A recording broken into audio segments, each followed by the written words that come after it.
종료주일이 되었습니다.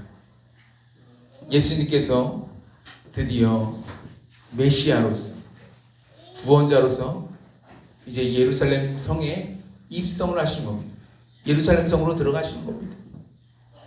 수많은 왕들이요, 자신의 도성으로 이제 들어갈 때에 자신의, 그러니까 전쟁을 마치고 이제 보통 이제 들어가게 되죠. 전쟁을 마치고 자신의 도성에 들어갈 때, 자신의 수도에 들어갈 때에 멋진 말을 타고 아주 늠름한 모습으로 병사들과 함께 다 들어가곤 했죠. 그걸 개선장군이라고 부르죠. 제가 프랑스 파리에 또 가보지 않았습니까? 프랑스 파리에 가보니까요, 길이 쫙 나져 있어요. 그 길 이름을 여러분들도 많이 들어본 이름이에요. 샹들리제. 샹들리제라는 그런 샹들리제 그런 노래가 있잖아요. 그런 길이 놓여 있습니다. 그리고 그 길 끝에 정중앙에는요, 바로 딱하니 개선문이 세워져 있습니다. 얼마나 멋지고 얼마나 화려하게 잘 만들어냈는지 모릅니다. 이 개선문 보다가 우리 독립문, 저희 학교가 이제 감신대잖아요. 감신대가 그 독립문 근처에 있습니다. 서울에 있는 독립문 다 바라보면요, 이 개선문하고 참 많이 차이가 나요. 많이 차이가 납니다. 개선문을 얼마나 아름답고 화려하게 만들었는지 몰라요. 나폴레옹이 전쟁에 승리하고 난 다음에 사람들한테 지시를 한 거죠. 야, 저기 저 자리에다가 개선문 만들어.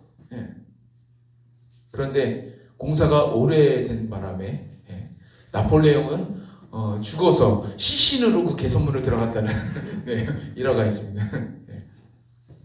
36년 만에 만들어져가지고요.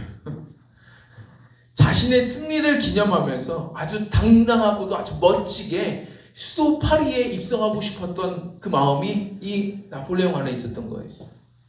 그런데 우리 예수님은요, 너무나도 겸손하세요. 너무나도 겸손하셔가지고 그분의 도성에, 예루살렘 성에 입성하실 때에, 들어가실 때에 말을 타지 않았습니다. 말하고 나귀하고 합쳐진, 그러니까 섞어놓은 거죠. 섞어놓은. 그래서 모습이 말과 나귀 한 중간쯤 돼요. 그걸 노새라 부릅니다. 예수님은 말도 타시지 않으시고 노새도 타지 않았어요. 그리고 나귀 중에서 연약한 나귀, 새끼 나귀를 타십니다. 그걸 타고 입성을 하시는 거예요. 수많은 사람들이 자신의 겉옷을 벗어서 예수님께서 가시는 그 길에다가 겉옷을 깔아놓고 수많은 사람들이 종려나무 가지를 흔들면서 이렇게 외쳤습니다. 호산나 다윗의 자손이여, 찬송하리로다 주의 이름으로 오시는 이여, 가장 높은 곳에서 호산나. 저도 어릴 적부터 모태신앙을 자랐잖아요. 그러다 보니까 어릴 적부터 많이 들어왔던 찬양이 뭐예요? 호산나라는 찬양입니다. 호산나 호산나 호산나 높은 곳에서, 호산나 호산나 호산나 높은 곳에서 주의 이름 높여 다 찬양하라. 귀하신 주 나의 하나님, 호산나 높이 외치세. 저하고 같이 부르신 분들은 연배가 있으신 분들 있습니다. 호산나. 이 호산나라는 말이 뭔 말이죠? 구하옵나니 이제 구하소서, 구원하소서라는 말이에요. 이스라엘의 수많은 사람들이 예루살렘 성에 다다른 그 예수님을 향해서 이제 구원해달라고, 이제 우리를 구원해달라고 외치는 겁니다. 예수님의 예수라는 말이 구원이라는 말입니다. 구원이라는 말이에요. 근데 사람들이 지금 뭘 요청해요? 구원해달라고 요청을 하는 겁니다. 물론 그 당시에 나와 있는 사람들이 뭐에 대해서 구원해달라는 거예요? 우리 돈 좀 많이 벌게 좀 도와주세요. 아니, 내가 건강할 수 있게 도와주세요. 이 얘기가 아니에요. 지금 이 땅에 로마 제국이 지금 이 땅을 차지했는데 이 로마의 압제로부터 우리를 구원해달라는 얘기였어요. 그래서 막 종려나무 가지도 흔들고 겉옷도 깔면서 막 열렬하게 외쳤던 겁니다. 호산나 호산나 외쳤던 겁니다. 뭐 해달라고요? 네, 구원해달라고. 하지만 주님은 로마의 압제로부터 구원하는 것보다 더 본질적인, 더 중요한 일을 해결해 주시기 위해서 오셨던 겁니다.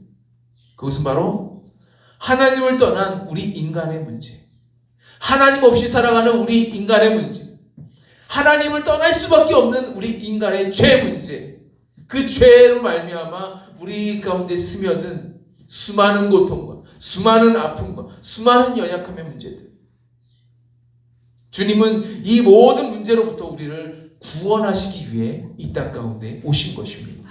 이 예루살렘 가운데 입성을 하시는 것입니다. 마치 자신의 몸을 어린 양과 같이 화목 제물로 드려서 하나님과 우리 사이를 갈라진 그 사이를 다시 연합하게 하시고 우리의 더러운 죄악을 위해 주님이 그 몸을 찢어서 주님의 보혈을 흘려 주셨습니다. 오늘 성경은 예수님이 오시기 700년 전에 기록된 말씀인데요. 그런데 예수님 오시기 700년 전에 기록된 말씀인데 그 말씀이 얼마나 정확하고 그 말씀이 얼마나 확실하게 이루어졌는지 모릅니다. 오늘 성경은 구원자 예수님의 모습을 이렇게 말해주고 있습니다. 그는 실로 우리의 질고를 지고 우리의 슬픔을 당하였거든 우리는 생각하기를 그는 징벌을 받아 하나님께 맞으며 고난을 당한다 하였노라. 그가 찔림은 우리의 허물 때문이요 그가 상함은 우리의 죄악 때문이요 그가 징계를 받음으로 우리는 평안을 누리고 그가 채찍에 맞음으로 우리는 나음을 얻었다. 우리는 다 양 같아서 그릇 행하여 각기 제 길로 갔거늘 여호와께서 우리 모두의 죄악을 그에게 담당시키셨도다. 아멘. 이사야서에 따르면요, 예수님은 우리의 질고를 지기 위해서 오셨다고 말하고 있습니다. 질고를 지기 위해서. 질고가 무슨 말인지, 질고. 네. 요즘 아이들한테 질고 얘기하면 그게 뭐죠? 라고 물어볼 것 같아요. 질고에 대한 사전적인 의미는요, 병에 걸리는 일, 질병이 생기는 원인이나 어떤 상황을 가리킵니다. 즉 다시 말해서 질고는 병으로 인한 괴로움을 말하는 거예요. 병으로 인한 괴로움. 우리가 병에 걸려봐서 알잖아요. 병에 걸리면 얼마나 괴롭습니까? 얼마나 아픕니까? 얼마나 서럽습니까? 안 걸려본 사람은 몰라요. 병에 걸리면 서럽습니다. 제가 예전에 군대에 제대하고 나서 서울에서 이제 학교가 서울에 있잖아요. 그러니까 서울에서 학교 다니면서 서울에서 교회에서 또 사역을 해야 또 저도 이제 살아갈 수가 있잖아요. 그래서 사역도 하면서 학교도 다니고 사역도 하면서 그러고 지내고 있었습니다.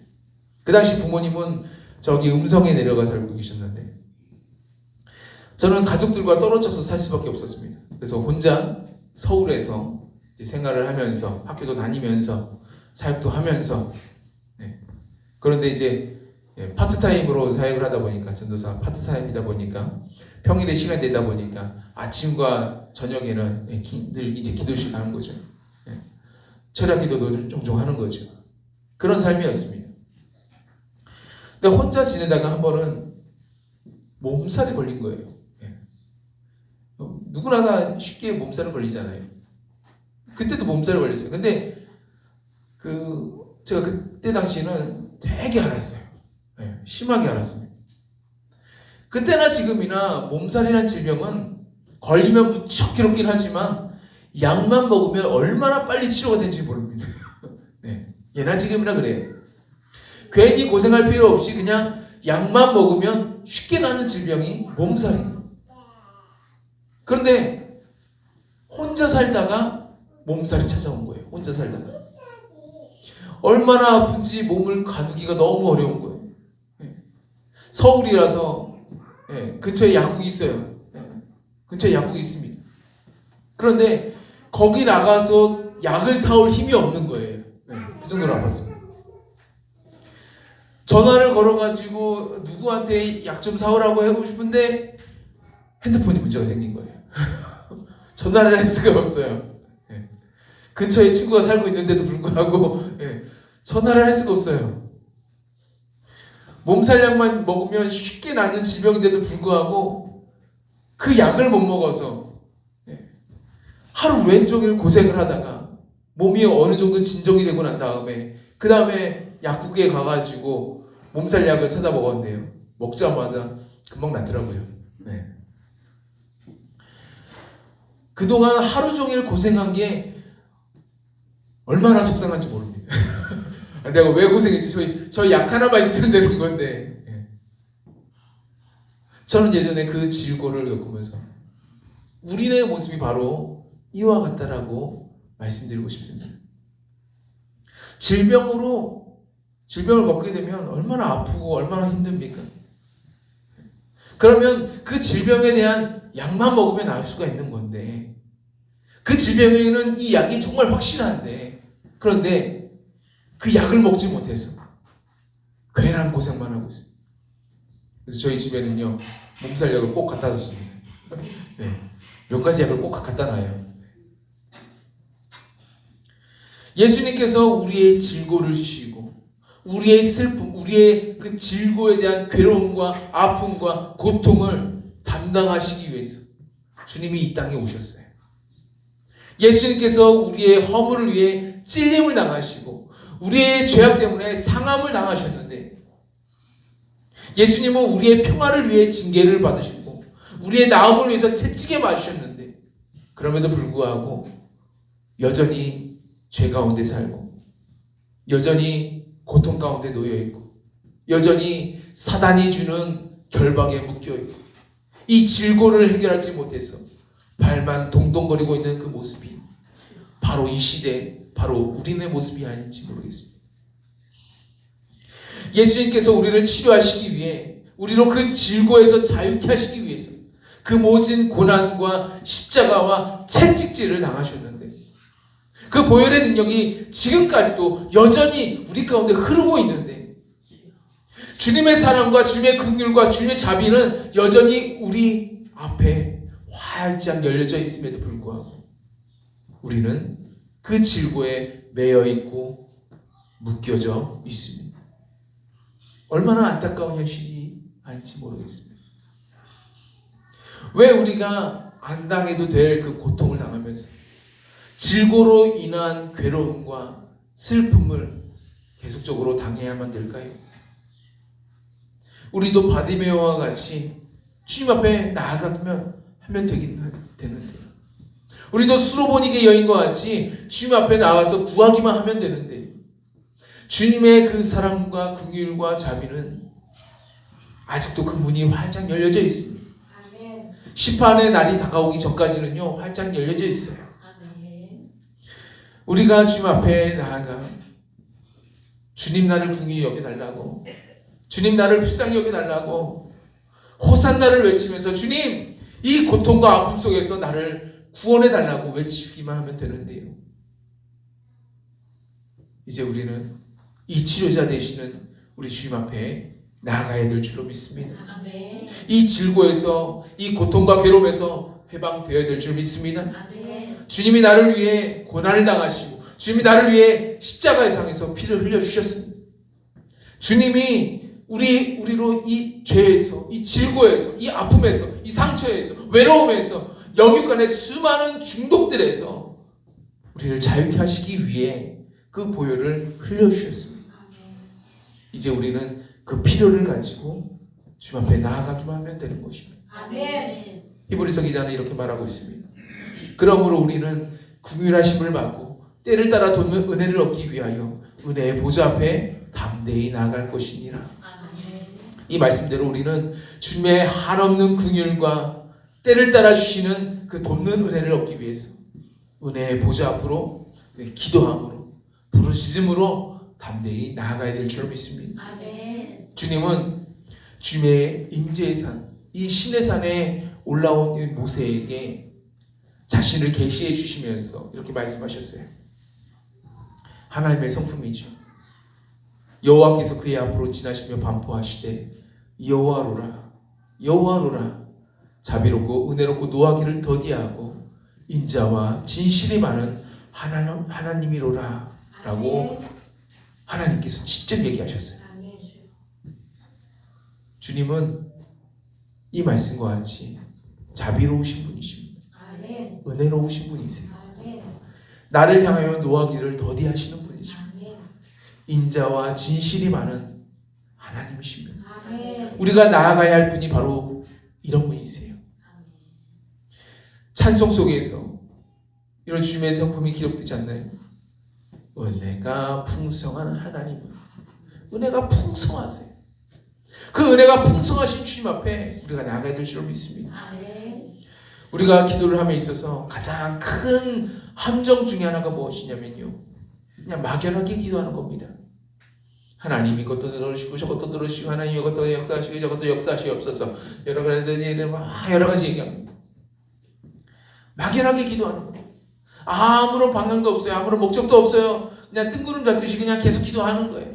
기도해야 되니까 또 내가 구해야 될 것들이 있으니까 그냥 몇 가지 계속 기도를 하는 겁니다. 네. 하나님은요, 우리를 향한 하나님의 거룩한 목적과 거룩한 계획이 있으십니다. 내 인생을 향한 하나님의 데스티니가 있습니다. 하나님의 거룩한 목적과 계획이 우리 삶에 이루어지도록 우리는 소망해야 된다는 거예요. 근데 정작 하나님의 은혜 보좌 앞에 우리가 담대히 나아가지도 못하고 구하라 찾으라 두드리라 하는데도 불구하고 주님 앞에 우리의 소원을 분명하게 아뢰지 못하는 경우가 너무나도 많습니다. 여리고의 소경 바디메오는요, 예수님 앞에 자신의 소원을 분명하게 아뢰었습니다. 예수님께서 물어보세요. 내가 내게 무엇 해주기를 원하느냐? 네. 지금 안 보이는 사람이 막 달려와가지고 주님 앞에 나왔는데 내가 내게 무엇 해주기 원하느냐? 주님이 물어보세요. 네. 당연한 건데도 불구하고 주님 물어보세요. 주님은 우리에게 물어보십니다. 우리 가운데 우리의 필요를 물어보세요. 그때에 바디메오가 대답을 하지요. 주님, 제가 보기를 원합니다. 네, I want to see you. 당신을 보기를 원합니다. 주님 보기를 원합니다. 라는 고백을 지금 저와 여러분 가운데도 흘러나오기를 원합니다. 주님, 내가 보기를 원합니다. 라는 고백을 아뢰니까요. 주님께서 어떻게 역사하십니까? 그의 평생이었던 소원이 있죠. 그의 단 하나의 소원, 그의 불타는 그 소원을 아주 매우 명료하게 주님 앞에 아뢰었다고 주님께서 그 바디메오의 소원을 그 소원대로 응답해 주셔서 주님의 긍휼과 주님의 자비와 그 주님의 은혜를 그의 삶 가운데 주님이 베풀어 주셨습니다. 아프리카의 성자 앤드류 머레이라는 분은요, 이렇게 말을 했습니다. 명확한 기도는 우리로 응답을 기다리게 하고 응답이 왔을 때 알아챌 수 있게 도와준다라는 말을 했어요. 네. 명확한 기도를 하라는 거죠. 우리는 자신이 무엇을 놓고 기도를 하는지 명확하게 알고 명확하게 기도해야 된다는 겁니다. 막연하게 기도해서는 안 된다는 거예요. 막연한 기도는 우리가 하나님께 뭘 구했는지조차 몰라요. 네. 내가 뭘 구했지조차 몰라가지고 주님이 응답을 해주는데도 근데 내가 뭘 기도했지? 주님이 역사하신 줄도 몰라요. 네. 기도가 막연하기 때문에 그렇습니다. 그런데요, 간절하게 기도하면요, 주님이 응답하셨을 때, 이거 주님이 하셨습니다. 이거 주님이 하신 겁니다. 우리가 고백할 수 있는 거예요. 저와 우리 아이들이, 저희가 저녁마다 기도하잖아요. 저녁마다 기도할 때 뭘 놓고 기도했겠습니까? 주님 이전하게 해달라고. 작년부터 기도했습니다. 작년부터 간절하게 기도했어요. 주님 이전하게 해주세요. 주님 이전하게 해주세요. 아이들한테 말했습니다. 이전하는데 한 4천만 원 정도 들 것 같거든. 우리 돈이 없어. 같이 좀 기도해 줄래? 네. 아이들이 함께 기도했어요. 네. 그런데 며칠 지났어요. 4천만 원에서 3천만 원. 이제 3천만 원 남았어. 3천만 원 걸고 기도하자. 아이들이 또 같이 기도합니다. 주님 도와주세요. 주님 도와주세요. 응답받고 맨 나중에는 이제 400만 원 남았거든. 우리 400만 원 걸고 기도하자. 그 400만 원조차도 하나님께 응답해 주셨어요. 분명하게 기도하니까 분명한 응답을 받을 수 있는 거예요. 그러니까 우리는 뭐라고 고백할 수 있습니까? 이거는 주님이 하셨습니다. 주님이 하셨습니다. 우리 삶 가운데 주님이 하셨습니다라고 고백할 수밖에 없는 겁니다. 우리가 그렇게 고백했기 때문에 그래요.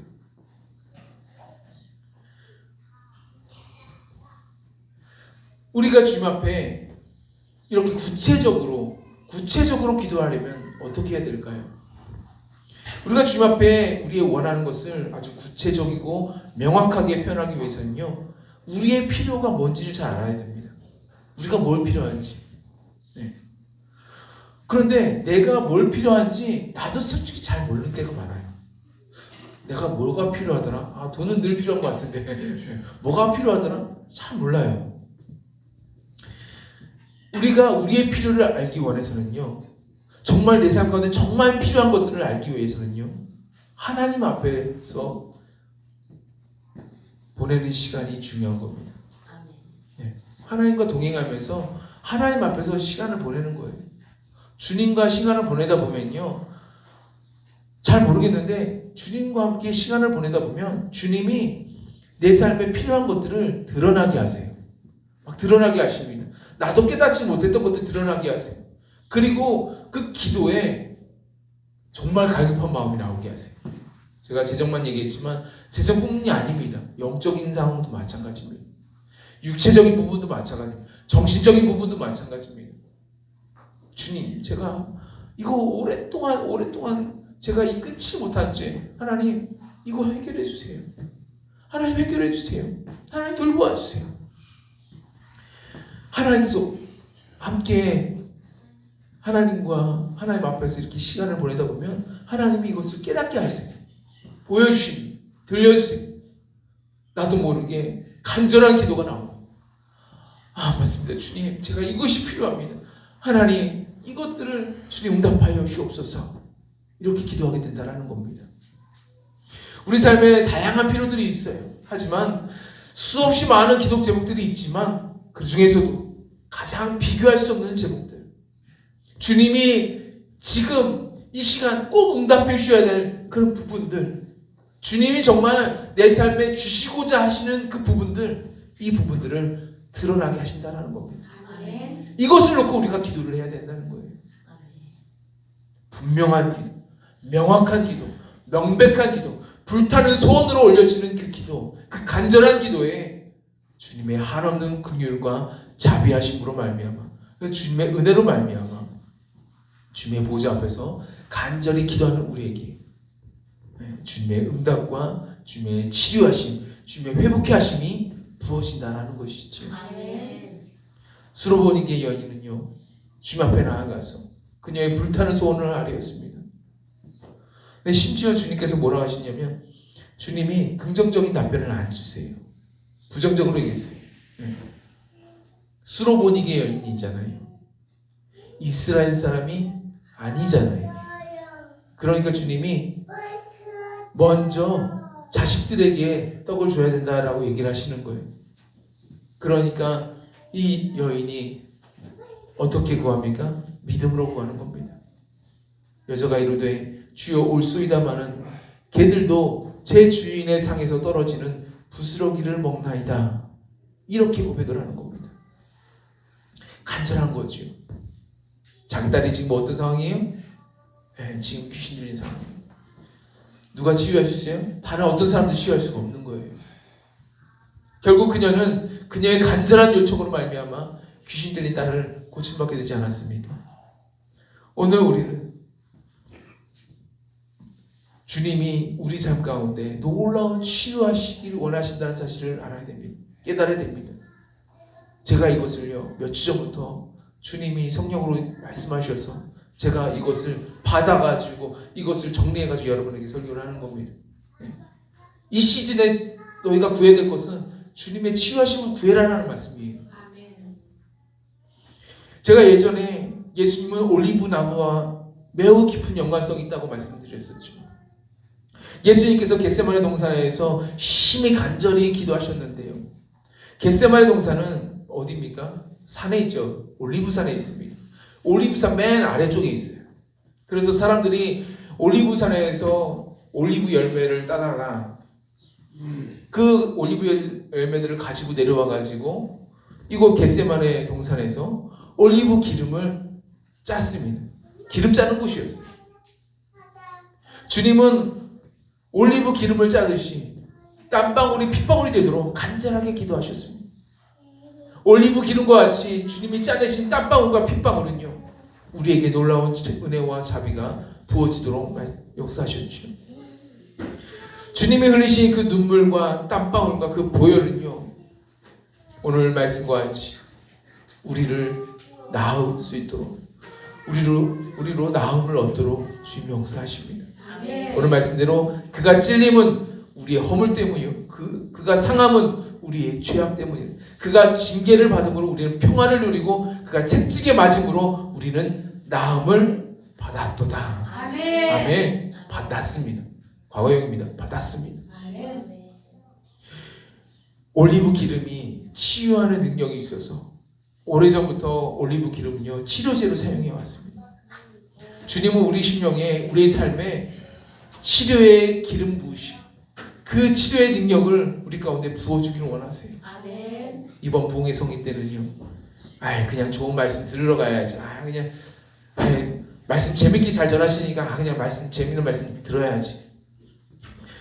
혹은 나라도 교회가 이렇게 작은 교회라서 빈자리가 많은데 빈자리 좀 채워야지. 뭐 이런 마음으로 참석하지 않으셨으면 좋겠습니다. 이번 부흥성회만큼은 빈자리 있어도 됩니다. 상관없어요. 이것이 목적이 아니었습니다. 이번 부흥성회는요, 지난번과 같이 뭐 새신자 초청 부흥성회 아닙니다. 그렇게 안 합니다. 이번 부흥성회는요, 그 컨셉이 달라요.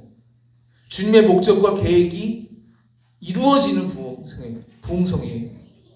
단순히 복음을 전하고 좋은 말씀을 들려드리는 데서 멈추는 그런 부흥성회가 아닙니다. 그래서 이번 성회에 초청하신 분들, 제가 말씀드렸죠. 주님이 감동 주신 분들에게만 말씀드리라고. 감동 주지 않은 분들은 그냥 말씀드리지 마시라고 제가 말씀드렸습니다. 아무나 데려오지 마시라고 말씀드렸습니다.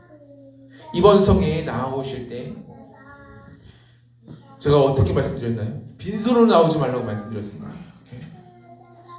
빈손은요, 단지 예물만 말하는 게 아니에요. 여러분들이 많은 헌금을 안 낸다 하더라도 그 박용환 목사님이 설교하실 거예요. 열심히 하실 거예요. 최선을 다해서 하실 겁니다. 제가 사례비를 안 드려도 하실 거예요. 하실 겁니다. 그런 분 아니세요. 안 받아도 하시는 분이십니다.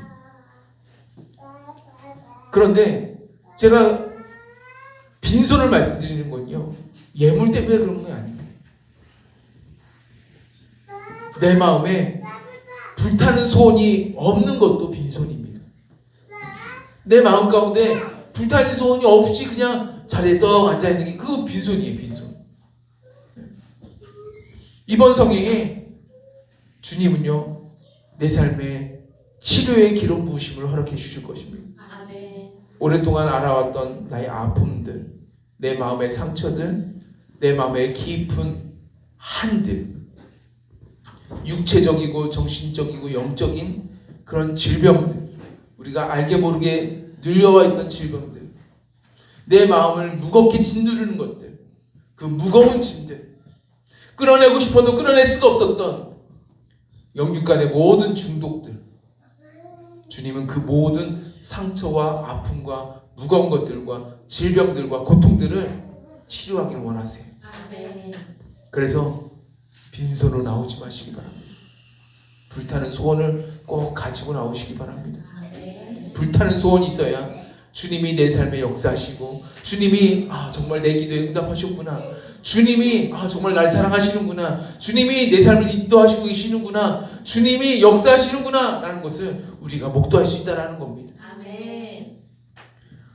여러분이 가진 이 강렬한 소원들을 가지고 사모함으로 주님의 은혜 보좌 앞에 나아가시는 저와 여러분 모두가 되시길 주님의 이름으로 축복합니다. 아멘. 기도하겠습니다.